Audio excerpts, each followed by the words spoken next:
America கூட Israel கூட Iran பேச்சுவார்த்தை நடத்தி மூன்றாவது சுற்றுல யுரேனியத்தில் பாதி கொடுக்குறோங்கிற மாதிரி கையெழுத்து போடுவதற்கு வரும் பொழுது அடிச்சிருக்கிறாங்கன்னு சொன்னா இது ஒரு எவ்வளவு பெரிய துரோகத்தனம். ஆனா வெளி உலகத்திற்கு அணுகுண்டு இருக்கு, ராக்கெட்டை செய்ய போறான்னு சொல்றது. இஸ்ரேல் உளவுத்துறை அயோக்கியத்தனத்தினுடைய உச்சகட்டத்தில் இருக்கு. ஒரு நாட்டுக்கு ஒரு நாடு எதிராக போர்களை இழுத்து விடக்கூடிய, ஈரானுக்கு எதிராக பல நாடுகளை இழுத்து விடக்கூடிய ஒரு திட்டமிட்ட ஒரு சதிவேலையிலும் இறங்கி இருக்கிறது. அமெரிக்கா ஆயிரக்கணக்கான குண்டுகளை ஈரான் மீது போட்டு ஈரானுடைய மக்களை ஆயிரக்கணக்கில் கொல்லலாம், ஆனால் ஈரானை ஜெயிக்க முடியாது. இந்த போர் எதை நோக்கி செல்லுகிறது? இது மிக மிக முக்கியம். அணு ஆயுதம் இல்லாத யுத்தத்தில் இந்த அளவிற்கு அமெரிக்காவை யாரும் அடித்திருக்க முடியாது. வணக்கம்.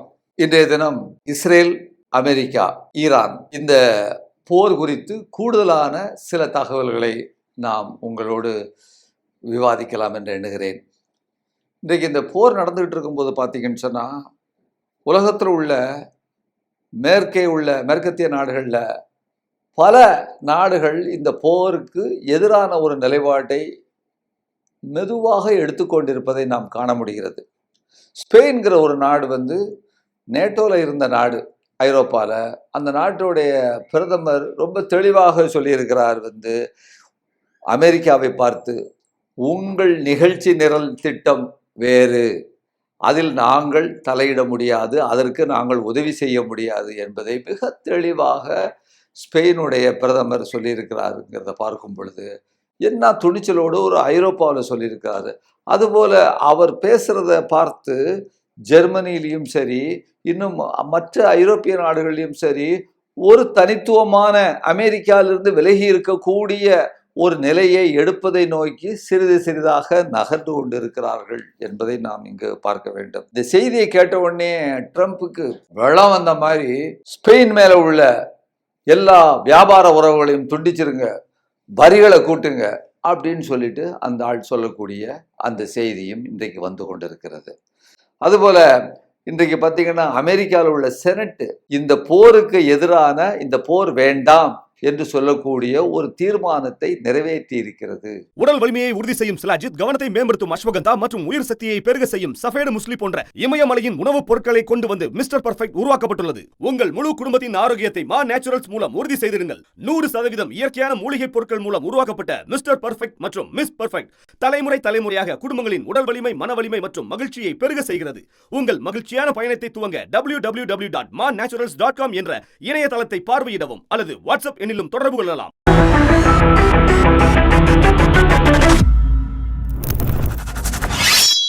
அமெரிக்காவில் உள்ள செனட்டை மீறி ஐரோப்பிய நண்பர்களை அவர்களுடைய விருப்பத்திற்கு எதிராக, ரஷ்யாவுடைய விருப்பத்திற்கு எதிராக, சீனாவுடைய, அதெல்லாம் கொஞ்சம் நட்பு ரீதியாக இருக்கிறாங்க, சீனாவுடைய விருப்பத்திற்கு எதிராக இன்றைக்கு, அதாவது இன்னும் வளைகுடா நாடுகள் அவர்களுடைய விருப்பத்திற்கும் எதிராகவும் இந்த போரை ட்ரம்ப் நடத்துகிறாருன்னு சொன்னால் என்ன காரணம்? அப்படி அப்போ அந்த அளவிற்கு அமெரிக்காவில் 2 காரணமாக இருக்க முடியும். ஒன்று, அமெரிக்காவில் உள்ள இராணுவ தளவாடங்களை உற்பத்தி செய்யக்கூடிய அந்த கார்ப்பரேட்டுகள், அவர்கள்தான் இன்று, அதாவது அமெரிக்காவினுடைய அந்த ஆட்சியை தீர்மானம் செய்கிறார்கள். அந்த கார்ப்பரேட்டுகளில் பெரும்பாலானவர்கள் யூதர்களாக இருக்கிறார்கள். இதுதான் இன்றைக்கு ஒரு மிகப்பெரிய, இவர்கள் இப்படிப்பட்ட முடிவெடுப்பதற்கு காரணமாக இருப்பதாக நாம் பார்க்கிறோம். அடுத்தது எப்ஸ்டீன் ஃபைல்லையும் இவர் பெரிய அளவிற்கு நெதன்யாகுவும் ட்ரம்ப்பும் சேர்ந்து மாட்டியிருக்கிறார்கள். எனவே இது தவளையும் எலியும் மாட்டின அந்த கதையாக இன்றைக்கு இருக்கிறது. அவர்கள் ஒருத்தர் காலில் ஒருத்தர் கயிறு கட்டிட்டு இருக்குது, அது அங்கே எடுத்ததுன்னா அது இங்களுக்குங்கிற மாதிரி ஒரு நிலைமையில இருக்குங்கிறதை நம்ம பார்க்குறோம். அப்புறம் இன்னொரு செய்தி, ஒரு தகவல், வளைகுடா நாடுகளில் உள்ள அந்த இராணுவ தளவாடங்களை, அமெரிக்கா இராணுவ தளவாடங்களை ஈரான் அடித்து கொண்டிருக்கும் பொழுது 90% அங்கே தண்ணீர் கிடையாது, குடி தண்ணீர் கிடையாது, நல்ல தண்ணீர் கிடையாது, கடல் தண்ணீரைத்தான் நல்ல தண்ணீராக அவர்கள் மாற்றுகிறார்கள் இந்த எல்லா வளைகுடா நாடுகள்லேயும். அது பஹ்ரைனா இருக்கட்டும், சவுதியா இருக்கட்டும், எல்லா நாடுகளும். அப்போது 90% இந்த உப்பு தண்ணியை, கடல் தண்ணியை நல்ல நீராக ஆக்கி அவங்க குடிச்சிட்டு இருக்கும் பொழுது, இதில் அடி விழுந்துட்டுன்னு சொன்னால், இதில் தாக்கப்பட்டது, மின்சார சப்ளையினால் இது துண்டிக்கப்படுது, மின்சாரத்தில் அடி இங்கே அதனால கரண்ட் இல்லாமல் இது வேலை செய்ய முடியலன்னு சொல்லும் பொழுது, கல்ஃப் நாடுகளில், வளைகுடா நாடுகளில் யாரும் வாழ முடியாது, மனிதர்களே வாழ முடியாது என்கின்ற நிலை இங்கு வருவதற்குரிய ஒரு மிகப்பெரிய ஆபத்து இருக்கிறது. அதனால தான் இன்றைக்கு வளைகுடா நாடுகள்லாம் ஈரான்கிட்ட மண்டிடுறாங்க. நாங்கள் தயவு செய்து நாங்கள் இதில் இன்னுமே தெரியாமல் செஞ்சிட்டோம் அமெரிக்காவுக்கு, இனிமேல் அமெரிக்காவுக்கு நாங்கள் ஆதரவளிக்க மாட்டோம் என்பதை திட்ட தெளிவாக சொல்லியிருக்கிறார்கள். அதில் பார்த்தீங்கன்னு சொன்னால் UAE, ஐக்கிய அரபு எமிரேட்ஸில் உள்ள ஒரு பெரும் தனவந்தர், பில்லியனர், அவர் சொல்கிறார், அவர் பேர் காலிஃப் அகமது, ஒரு கடிதம் ட்ரம்ப்புக்கு நேரடியாக எழுதியிருக்கிறார். அவர் என்ன சொல்கிறாரு, எங்கள் நாட்டில் இருந்து கொண்டு இந்த போரை நடத்துவதற்கு உங்களுக்கு அனுமதி யார் அளித்தது? ட்ரம்ப்புக்கு கடிதம் எழுதியிருக்கிறார். அது மட்டுமல்ல, நீங்கள் காசாவுக்கான ஒரு அமைதிக்கான ஒரு ஒரு ஒரு ஃபார்முலா, ஒரு திட்டத்தை நீங்கள் ஏற்படுத்தி இருக்கிறீர்கள். அந்த திட்டத்திற்கு நாங்களும் ஒத்துக்கொண்டோம். அதற்காக பில்லியன் அளவில் நாங்கள் இந்த நாடுகளில் உள்ளவர்களெல்லாம் பணம் கொடுத்திருக்கிறோம். ஆனால் அமைதிக்காக என்று நீங்கள் சொல்லிவிட்டு நீங்கள் இப்பொழுது ஒரு பெரிய யுத்தத்தை ஆரம்பித்து இருக்கிறீர்கள் என்று சொல்லும் பொழுது இது மிகப்பெரிய எங்களுக்கு ஏமாற்றமாக இருக்கிறது. எனவே இந்த அமைதிக்காக என்று சொல்லும் பொழுது, இந்த யுத்தம் நடத்தியிருக்கிறீர்களே, இந்த யுத்தம் அமைதிக்காகவா என்று சொல்லி இதற்கான உண்மையான காரணம் எங்களுக்கு தெரிவிக்கப்பட வேண்டும் என்று அந்த காலிஃப் அகமது என்கின்ற அந்த ஐக்கிய அரபு எமிரேட்ஸில் உள்ள அந்த பெரும் தனவந்தர் அவர் ட்ரம்ப்புக்கு நேரடியாக கடிதம் எழுதியிருக்கிறார் என்பதை நாம் இங்கே பார்க்கிறோம். அப்புறம் இன்னொரு செய்தி பாருங்க, இந்த இஸ்ரேல் எவ்வளவு ஒரு துரோகத்தனமான, அதாவது அடிமட்டமான புத்தியில் இருக்கிறாங்க இந்த அமெரிக்காவும் இஸ்ரேல்னு சொல்லிட்டு. அமெரிக்கா கூட இஸ்ரேல் கூட ஈரான் பேச்சுவார்த்தை நடத்தி 3வது சுற்றில் நாங்கள் ஓரளவிற்கு கையெழுத்து போடுவதற்கு, யுரேனியத்தில் பாதி கொடுக்குறோங்கிற மாதிரி கையெழுத்து போடுவதற்கு வரும் பொழுது அடிச்சிருக்கிறாங்கன்னு சொன்னால் இது ஒரு எவ்வளவு பெரிய துரோகத்தனம். ஆனால் வெளி உலகத்திற்கு அணுகுண்டு இருக்கு, ராக்கெட்டை செய்ய போகிறான்னு சொல்கிறது. அப்போ அதுபோல் இங்கே இன்னொரு இஸ்ரேல் செஞ்ச ஒரு பெரிய ஒரு சதி வேலை பார்த்தீங்கன்னா, அதுவும் இன்றைக்கு அம்பலப்பட்டு நிற்கிறது. இன்றைக்கு இஸ்ரேல், அதாவது சைப்ரஸ்னு ஒரு நாடு அந்த மத்திய தரைக்கடலில் அந்த பகுதியில் இருக்குது. அது ஒரு சின்ன நாடு தான். அந்த நாட்டில் உள்ள, அது பிரிட்டனுடைய காலனியாக இருந்தது. அந்த நாட்டில் பிரிட்டனுடைய படைகள் படைத்தளம் இருக்கிறது சைப்ரஸில். அது ஒரு இண்டிபெண்டன்ட் கண்ட்ரி, ஒரு தனி நாடு. அந்த படைத்தளத்தின் மீது ஈரான் தாக்கியது என்று ஒரு செய்தி ஒரு 2-3 நாட்களுக்கு முன்னால் பெரிய அளவுக்கு வந்தது. அப்போ பிரிட்டனையும் இந்த போருக்குள்ளே இழுக்கக்கூடிய அளவில் ஏன் இப்படிலாம் நடக்கிறது என்று கூட நாங்கள் யோசித்தோம். ஆனால் நேற்றைய தினம் அந்த ஒரு செய்தி வந்திருக்கிறது. பிரிட்டனுடைய பாதுகாப்பு அமைச்சகம் இந்த செய்தியை சொல்லியிருக்கிறது. என்னன்னு சொன்னால், இந்த தாக்குதலை எங்களுடைய படைத்தளத்தின் மீது, இராணுவ தளத்தின் மீது உள்ள அந்த தாக்குதலை ஈரான் நடத்தவில்லை என்கின்ற ஒரு செய்தியை சொல்லியிருக்கிறது. அப்போ நடத்தினது யாராக இருக்க முடியும்? பிரிட்டனையும் இந்த யுத்தத்தில், ஈரானுக்கு எதிராக இந்த யுத்தத்தில் இழுத்து விடுறது யாருடைய வேலையாக இருக்க முடியும்? இஸ்ரேலுடைய வேலையாகத்தான் இருக்க முடியும். அப்போ ஏற்கனவே ஒரு 3-4 நாட்களுக்கு முன்னால சவுதி அரேபியாவில் உள்ள ஆயில் ரிஃபைனரி, எண்ணெய் சுத்திகரிப்பு ஆலைகள் மீது ஈரான் இதுபோல குண்டுகள் வீசி தாக்கியிருக்கிறார்கள் என்று பெரிய அளவிற்கு ஒரு செய்தி சவுதி அரேபியாவும் நாங்கள் எங்களுடைய நாட்டு பாதுகாப்பை உறுதி செய்வதற்காக நாங்களும் பதிலுக்கு தாக்குவோம் என்று சொல்லக்கூடிய ஒரு நிலையில ஈரான் தெளிவாக ஒரு அறிக்கை கொடுத்திருக்கிறது, நாங்கள் அதை செய்யவில்லை என்று.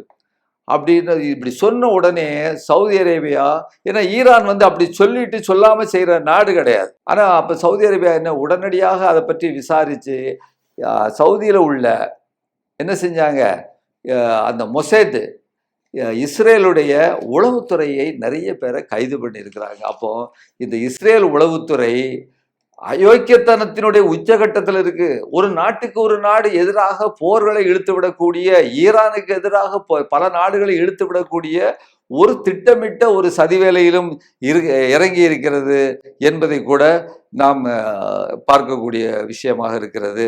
அதுபோல இன்றைக்கு இன்னொரு செய்தி என்னன்னு கேட்டிங்கன்னா, நம்ம நாட்டை பொறுத்த வரைக்கும் எண்ணெய் இன்றைக்கு ரஷ்யாட்டிருந்து வாங்கக்கூடாதுன்னு ஏற்கனவே சொல்லி, வெனிசுலாவில் இருந்தால் வாங்கணும்னு சொல்லி அமெரிக்கா ஒரு நிர்பந்தப்படுத்துகிற நிலையில் அங்கேருந்து நமக்கு கிட்டத்தட்ட ஒரு 10 நாளைக்கு தான் நம்மகிட்ட எண்ணெய் நம்ம கைவசம் இருக்குது. அதுக்கப்புறம் என்ன செய்யுங்கிற போது நம்ம பிரதமர், நம்ம அதிகாரிகள், நம்ம மந்திரி அமைச்சர்கள்லாம் என்ன செஞ்சுருக்கிறாங்க, போய் அமெரிக்காட்ட ஐயா எங்களுக்கு எண்ணெய் இல்லை, ஏதாவது ஏற்பாடு பண்ணுங்க, நாடே ஸ்தம்பிச்சிருன்னு சொன்ன உடனே சரி 30 நாளைக்கு நீங்கள் எண்ணெய் வாங்கிடுங்க ரஷ்யாவில். எத்தனை நாளைக்கு? 30 நாளைக்கு. யார் சொல்கிறா? அமெரிக்கா.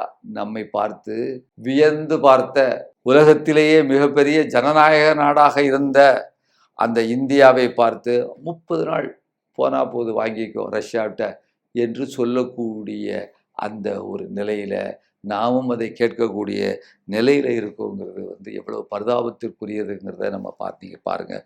அதுபோல் பார்த்தீங்கன்னு சொன்னால் இன்றைக்கு எந்த அளவிற்கு நம்முடைய ஒரு பொருளாதாரம் பாதிக்கப்பட்டிருக்குன்னா, 38 இந்திய கப்பல்கள் அந்த வளைகுடாவில், அந்த ஸ்ட்ரெய்ட் ஆஃப் ஹார்மஸ் அந்த வளைகுடாவில் அங்கே நின்றுகிட்டு இருக்கு, சிக்கி இருக்கிறது. அந்த கப்பல்கள் இங்கு வருவதற்கான வழி இல்லை. அந்த கப்பல்களை மீட்டெடுப்பதற்கான எந்த நடவடிக்கையையும் நம்ம அரசாங்கத்தால், இராணுவத்தால், விமானப்படையால் எடுக்க இயலாத நிலையில் இருக்கிறோம். அதில் கூட அதில் ஒரு கப்பலில் உள்ள ஒரு அதிகாரி ஒருத்தர் இறந்து போயிட்டாருங்கிற செய்தி கூட வந்துகிட்டு இருக்குங்கிறது நம்ம பார்க்குறோம். இப்போது இவ்வளவு நடந்தும் ஏன் நம்மளுடைய பிரதமர் ஒரு அமைதியாக இருக்கிறாரு? கடந்த நீங்கள் பார்த்தீங்கன்னு சொன்னால் ஒரு 2 மாதத்திற்குள்ள அடுத்து வந்த நிகழ்ச்சிகள்லாம் பார்த்தீங்கன்னா ரொம்ப ரொம்ப ஒரு கேவலமான நிலைமையில நம்மளை கொண்டு தள்ளிட்டாங்க, நம்ம நாட்டை தள்ளிட்டாங்கங்கிறது. முதல்ல பாருங்க, இந்தியா பாகிஸ்தான் யுத்தத்தில் நான் தான் இந்த போரை நிறுத்துறேன்னு அந்த ட்ரம்ப் திரும்ப திரும்ப சொல்றாரு. நம்ம பிரதமர் அல்லது யாரோ ஒருத்தர், நம்ம வெளியுறவு மந்திரி சொல்லியிருக்க வேண்டாமா இல்லையா? ஒரு செக்ரட்டரியை வச்சு அப்படிலாம் ஒன்றும் இல்லைங்க, போரை நாங்கள் தான் நிறுத்துகிறோம் அப்படின்னு ஒரு ஈனு சுரல்ல மெல்ல உணங்கக்கூடிய நிலைமையில பேசியிருக்காங்கங்கிற ஒரு விஷயம். அதுபோல நம்ம நாட்டில் பார்த்தீங்கன்னா, நம்ம நாட்டில் இருந்து வரிகள், அதாவது விவசாய பொருள்களை ஏற்றுமதி பண்ணுறதுக்கு 3% தான் வரி இருந்தது. இன்றைக்கு 50% வரியை போட்டு அதில் 25% குறைச்சி அதில் இன்றைக்கு 18% மாற்றி இந்த இந்திய விவசாய பொருள்களுக்கு 18%. இதனால் பாதிக்கப்படுறது யாரு? இன்றைக்கு நம்ம நாட்டில் உள்ள விவசாயிகள் பூரா பாதிக்கப்படுறாங்க. விவசாயிகளை விட நம்ம நாட்டுடைய இந்த திருப்பூரில் உள்ள எல்லா இன்னைக்கு தொழில் துறையில் இருக்க ஏற்றுமதி ஆகக்கூடிய பொருள்கள், மற்ற விஷயங்கள்லாம் பாதிக்கப்படுது. விவசாயத்தில் இந்த ஏற்றுமதியை விட இறக்குமதி பார்த்தீங்கன்னு சொன்னால், அமெரிக்காவிலிருந்து ஒரு 18 லட்சம் பேர் அமெரிக்காவில் கார்பரேட் விவசாயிகள் தான் இருக்கிறான். எத்தனை லட்சம் பேர்? 18 லட்சம் பேர். ஆனால் இந்தியாவில் உள்ள விவசாயிகளுடைய எண்ணிக்கை 14 கோடி. இப்போ 14 கோடின்னு சொன்னால் அவர்களுடைய குடும்பம் 14 கோடி குடும்பத்தினுடைய வாழ்வை சீரழிக்கக்கூடிய வகையில் அங்கே இருந்து அந்த கார்பரேட் விவசாயிகளினுடைய பொருள்களை இங்கே இறக்குமதி செய்யக்கூடிய ஒப்பந்தத்தை நம்ம மோடி ஐயாவுடைய கையை முறுக்கி போட வச்சிருக்காரு ட்ரம்ப்புங்கும்போது, அதற்கும் இவர் வாய் திறக்க முடியாத நிலைமையில் இருக்காருங்கும்போது எவ்வளவு ஒரு பாருங்க. அடுத்தடுத்து நீங்கள் நான் செய்தியை சொல்லி ஆகணும். அதே மாதிரி இந்தியாவுடைய நட்பு நாடாக இருந்து வருது எது? ஈரான். அது டெரரிஸ்ட் ஸ்டேட்டுன்னு இன்னைக்கு சில வலதுசாரிகள் சைங்கிகள் சொல்லிட்டு இருக்கிறாங்க. நட்பு நாடு. அந்த நம்முடைய அந்த கொமேனி இருக்கிறாரு, அவருக்கு போய் குர்ஆனை நட்பின் இலக்கணமாக நம்ம மோடி ஐயா பார்த்து கொடுத்துட்டு வந்திருக்கிறாங்க. அப்படிப்பட்ட ஒரு நட்பு நாடு அந்த நாட்டின் மீது தாக்குதல் நடக்க போவதற்கு 2 நாட்களுக்கு முன்னால நம்ம பிரதமரை கூப்பிட்டுருக்காங்க. நெதன்யாகு போகலாமா? இப்படி ஒரு சூழ்நிலையில் போயிருக்காரு. போய் ஒரு விருதை வேற வாங்கிட்டு வந்திருக்காருங்கிறது அது ஒரு செய்தி. அப்புறம் ஈரான் மேலே தாக்குதல் நடத்தி அந்த தலைவர்களை கொண்டுட்டு இருக்காங்க. எந்த வார்த்தையும் பதில் சொல்லவே இல்லை. 4 நாள் கழித்து டெல்லியில் போய் கையெழுத்து போடுறாரு இரங்கல் புத்தகத்தில். நம்முடைய அதாவது அரசியல் தலைவர்கள் யாரும் போடல, வெளியுறவு அதிகாரி கையெழுத்து போடக்கூடிய நிலைமையை நம்ம பார்க்கிறோம். அதே போல இன்றைக்கு வளைகுடாவில் உள்ள அந்த துறைமுகங்கள் எல்லாம் அமெரிக்காவிற்கு இடம் கொடுக்கக்கூடிய துறைமுகங்கள் எல்லாம் அழிக்கப்பட்டுன்னு சொன்னா, இந்தியாவில் உள்ள துறைமுகங்களை பயன்படுத்துவதற்கு இந்தியா அனுமதி அளிச்சிருக்குன்னு சொல்லிட்டு அமெரிக்க தூதரகம் அமெரிக்காவில் உள்ள அந்த ஒரு அறிக்கை சொல்லுது. அதை பற்றியும் நாம் எதுவும் சொல்லலைங்கிற ஒரு விஷயத்தை கூட பார்க்குறோம். அப்போ ஏன் இவ்வளவு தூரம் ஒரு ஒரு ஒரு ஒரு கேவலமான ஒரு சுயமே இல்லாத ஒரு ஒரு மனிதனாக ஒரு நாட்டினுடைய பிரதமர் இருக்க முடியாங்கிற கேள்விதான் நமக்கு திரும்ப திரும்ப திரும்ப நம்மை உலுக்கி கொண்டிருக்கிறத நம்ம கூட இன்றைக்கு பார்க்க வேண்டி இருக்குது. அப்புறம் இன்றைக்கு அதை விட இன்னொரு முக்கியமான செய்தியை நான் சொல்லி ஆகணும். இந்த யுத்தம் கடந்த 2-3 நாட்களாக இந்த யுத்தத்தில் ஒரு மிகப்பெரிய அளவிற்கு அமெரிக்காவும் பதில் தாக்குதல் நடத்துது, மிகப்பெரிய தாக்குதல் நடத்துது. ஆயிரக்கணக்கான ஈரானியர்களும் இறந்து கொண்டிருக்கிறார்கள். எப்படி இஸ்ரேலில் மிகப்பெரிய அளவிற்கு ஈரான் தாக்குதலை நடத்துவதோ அதுபோல இங்கேயும் ஒரு மிகப்பெரிய தாக்குதலை நடத்துவதை நம்மால் பார்க்க முடிகிறது. ஈரான்லேயும் ஆயிரக்கணக்கான மக்கள் இறந்து கொண்டிருக்கிறார்கள். அப்போ இது குறித்து ஒரு செய்தியை நாங்கள் உங்கள்கிட்ட பகிரணும். அப்போ இந்த போர் எதை நோக்கி செல்லுகிறது? இது மிக மிக முக்கியம். எதை நோக்கி செல்கிறது, இதனால் என்ன நடக்கும் என்பது உலக அளவில் ஒரு மிகப்பெரிய அளவிற்கு புகழ் பெற்ற ஒரு யூதர்னா வருது அந்த இஸ்ரேல் நாட்டில் உள்ள அந்த இனத்தை சேர்ந்தவர், ஒரு ஊடகவியலாளர். அவர் சொல்றாரு, அது முக்கியமான விஷயம், அதை நீங்கள் நம்ம கொஞ்சம் ஆழமாக பார்க்கணும். அதாவது வரலாற்றில் எல்லாரும் ஆச்சரியப்படத்தக்க வகையில் அமெரிக்காவினுடைய படைத்தளங்களை மிக பெரும் அளவிற்கு இன்றைக்கு இதுவரை யாரும் எதிர்பார்க்காத அளவில் ஈரான் அடித்திருக்கிறது என்பது ஒரு விஷயம். அப்புறம் இந்த 4 நாட்கள்ல ஈரான் தன்னுடைய இராணுவத்தினுடைய செல்வாக்கை இந்த வளைகுடா பகுதியில் மிக பெரும் அளவிற்கு விஸ்தரித்திருக்கிறது, விரிவாக்கம் செய்திருக்கிறது சொல்லி, அது மட்டுமல்ல, நீங்க மிக மிக விலை கூடிய, அதாவது காஸ்ட்லியான வேல்யூபிள் மிலிட்டரி பேசஸ் எல்லாத்தையும் இன்றைக்கு இராணுவ தளங்களை முழுக்க இன்றைக்கு அழித்து விட்டது ஈரான் அப்படிங்கிற ஒரு செய்தி. அதை போல பார்த்தீங்கன்னு சொன்னால் Bahrain, Kuwait, Qatar, Saudi Arabia இதெல்லாம் மிக மிக பெரிய அமெரிக்காவினுடைய உலகத்திலேயே மிகப்பெரிய ஒரு இராணுவ தளங்கள் இருக்கின்றன. அங்கே கோடிக்கணக்கான பில்லியன்கள் அளவிற்கான டாலர்கள் மதிப்புள்ள அந்த இராணுவ தளவாடங்கள், ரேடார்கள், இதெல்லாம் இருந்துகிட்டு இருக்கு. அதெல்லாம் இன்றைக்கு பல 10 ஆண்டுகள், 30 ஆண்டு, 40 ஆண்டுகள் செலவழித்து அந்த கட்டி வச்சிருக்கிறாங்க. அதை பூரா இன்றைக்கு ஈரான் அடிச்சு காலி பண்ணியிருக்கு அப்படிங்கிறதை அந்த ஊடகவியலாளர் சொல்றாரு. அதாவது we see radars costing hundreds of millions of dollars, each being destroyed at instant. ஒரு செகண்டுக்குள்ள அந்த ரடார்களை எல்லாம் ஈரான் அடித்து நொறுக்கி இருக்கிறது என்பதை அவர் பார்க்கிறாரு. அதே போல முக்கியமான இன்னொரு விஷயத்தையும் சொல்றாரு. இது போன்ற ஒரு பேரழிவை இதுவரை அமெரிக்கா சந்திச்சது கிடையாது. பேர்ல் ஹார்பர்னு சொல்லிட்டு 2வது உலக யுத்தத்தின் போது அங்கே அந்த துறைமுகத்தின் மீது அந்த ஜப்பான் குண்டு போட்டுது. அந்த பேர்ல் ஹார்பர்னு நம்ம வரலாற்றை நம்ம தெரிஞ்சிருப்போம். ஆனாலும் கூட அது ஒரே ஒரு அட்டாக் தான்.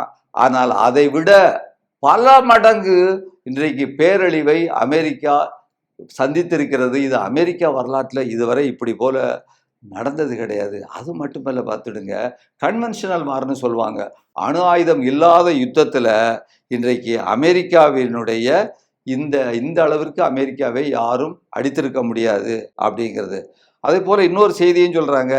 இந்த யுத்தத்தில் அமெரிக்கா ஏகப்பட்ட குண்டுகளை, ஆயிரக்கணக்கான குண்டுகளை ஈரான் மீது போட்டு ஈரானுடைய மக்களை ஆயிரக்கணக்கில் கொல்லலாம், ஆனால் ஈரானை ஜெயிக்க முடியாதுங்கிற ஒரு விஷயத்தையும் அவர் பதிவு பண்றாருங்கிறதான் இன்றைக்கு முக்கியமான விஷயம். அதுபோல ஒரு மிகப்பெரிய ஈரான் அந்த நாட்டிற்குள்ள தன்னுடைய வீரர்களை, அமெரிக்க வீரர்களை காலடி எடுத்து வைப்பதற்கு கூட அது முடியாது அப்படிங்கிற ஒரு விஷயத்தையும் சொல்றோம்.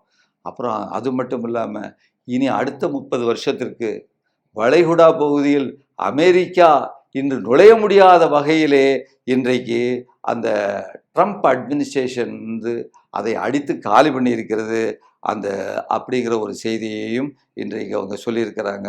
அதுபோல் இன்னொரு மோசமான யுத்தியில் இறங்கியிருக்கு அமெரிக்காவும் இஸ்ரேலும். குர்திஷ்னு சொல்லக்கூடிய ஒரு இனம், அது ஈரானுடைய அந்த இன்னொரு பகுதியில் அவங்க ஈரானுடைய ஆட்சியாளர்களோட போராடி கொண்டுகிட்டு இருக்கிறாங்க. அந்த இனத்துக்கு ஆயுதத்தை கொடுத்து ஈரானோட ஒரு போராடுவதற்கு இவங்க இப்போ முயற்சி பண்ணிட்டு இருக்கிறாங்க. அதை பற்றி அந்த ஊடகவியலாளர் சொல்றாரு, 10,000 கொடுப்பீங்களா, 50,000 பேர் இருப்பாங்களா, 1,00,000 பேர் இருப்பாங்களா? ஆனா ஈரான் எவ்வளவு விரிந்து வறந்த நாடு, அதில் இவர்களால் முடியுமா? முட்டாள்தனமா செய்து கொண்டிருக்கிறார்களே அப்படிங்கிறதையும் அவர் சொல்றாரு.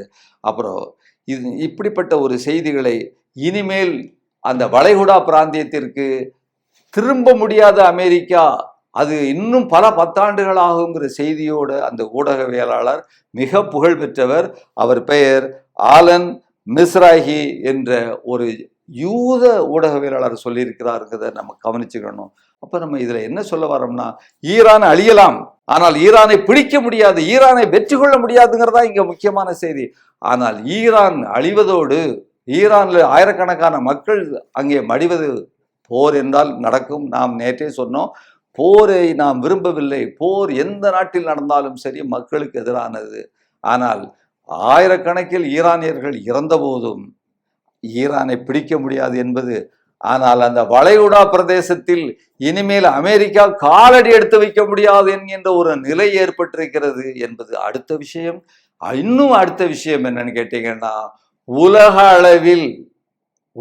அளவில் அமெரிக்கா இன்றைக்கு அதனுடைய ரேட்டிங் கீழே இறங்கிவிட்டது என்பது மிக மிக பலவீனமாகி உலக மக்களால் உலக நாடுகளால் எள்ளி நகையாடப்படக்கூடிய அளவிலே இன்று இருக்கிறது என்று சொல்லும் பொழுது, இன்றைக்கு ஒரு முட்டாள்தனமான ஒரு போரிலே இறங்கி மக்களையும் கொன்று, தன்னுடைய நாட்டு தனக்கு ஆதரவாக உள்ள நாட்டு மக்களையும் கொன்று, இன்றைக்கு உலக நாடுகளிலே மிகப்பெரிய பொருளாதார நெருக்கடியையும் ஏற்படுத்தக்கூடிய ஒரு ஏகாதிபத்தியத்தினுடைய ஒரு ஜியானிசத்தினுடைய ஒரு முட்டாள்தனமான ஆட்சியாளர் அந்த நெருக்கடியான வேலைகளில் இறங்கி இருக்கிறார்கள். இதற்கு எதிராக நம்முடைய நாட்டு மக்கள் இதற்கு எதிராக இந்த போர் வேண்டாம், இந்த போருக்கு ஆதரவான ஒரு நிலைப்பாடை நம்முடைய அரசு எடுக்கக்கூடாது என்கின்ற ஒரு பரப்புரையை நாம் மேற்கொள்ள வேண்டும். இதற்கு ஆதரவான இந்த அமெரிக்க ஏகாதிபத்தியத்திற்கு எதிரான ஆர்ப்பாட்டங்களையும்